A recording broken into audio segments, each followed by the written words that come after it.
Qu'est-ce que le syndrome de Paris, ce sentiment étrange qui touche les touristes ? Merci d'avoir posé la question. Les vacances d'été 2022 ont débuté. Après 2 années de crise sanitaire, les touristes internationaux venus des 4 coins du monde font leur grand retour. Cette année encore, Paris fait toujours rêver et des millions de personnes viennent de loin pour voir la Tour Eiffel, visiter nos musées, admirer nos jardins, goûter nos pâtisseries. Selon une estimation de l'Office du tourisme et des congrès de Paris, 33 millions de touristes, nationaux ou étrangers, sont attendus dans la capitale française en 2022. Ils étaient 19 millions l'année précédente, en pleine pandémie, et 38 millions en 2019. Sauf que visiter Paris n'est pas toujours une belle surprise. L'effet inverse existe. Il est même très répandu chez les touristes japonais et s'appelle le syndrome de Paris. Ça veut dire qu'on peut être déçu de Paris ? En effet, et on parle même d'un trouble psychologique qui intervient lorsque les touristes arrivent à Paris. Il touche surtout les Japonais qui découvrent une ville totalement différente de celle qu'ils s'étaient imaginée grâce à l'image de la ville lumière dans l'histoire et les films.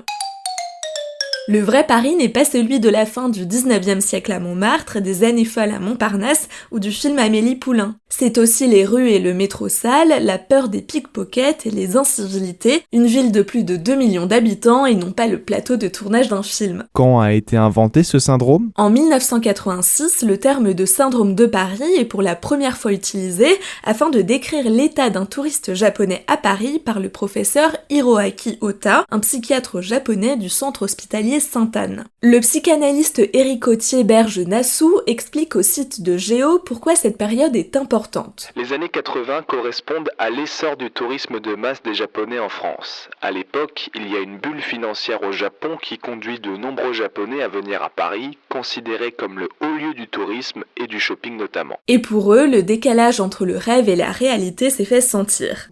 En 2004, les causes du syndrome sont davantage étudiées par le psychiatre. La première est la langue. La seconde difficulté est nommée l'individualisation malgré soi, c'est-à-dire la complexité à répondre à des questions personnelles, puisque cela n'est pas courant au Japon. Ensuite, l'attitude impolie et distante des Parisiens est difficilement appréciable. Et quels effets cela provoque sur les Japonais ? En général, les personnes souffrent d'anxiété, de dépression, voire d'hallucinations, de délire de persécution ou encore de déambulation. Cela peut être plus ou moins long si ce n'est pas soigné. Avec le recul, il n'est pas certain que l'effet soit si important sur des touristes japonais restant à Paris quelques jours en comparaison à des Japonais installés pour une plus longue durée. Interrogé par le Journal des femmes en 2021, le psychothérapeute Rodolphe Oppenheimer estime qu'une vingtaine de personnes en sont victimes chaque année. D'autres villes font-elles un effet similaire ? Le syndrome de Jérusalem est connu depuis plus longtemps que le syndrome de Paris. Il désigne la réaction des touristes face à l'omniprésence des symboles religieux de la ville sainte. Et il y a également le syndrome de Florence, aussi appelé le syndrome de Stendhal, du nom de l'écrivain français auquel nous avons déjà consacré un épisode.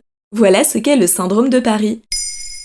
Maintenant, vous savez, un épisode écrit et réalisé par Pauline Weiss. Ce podcast est disponible sur toutes les plateformes audio et pour l'écouter sans publicité, rendez-vous sur la chaîne Bababam Plus d'Apple Podcasts.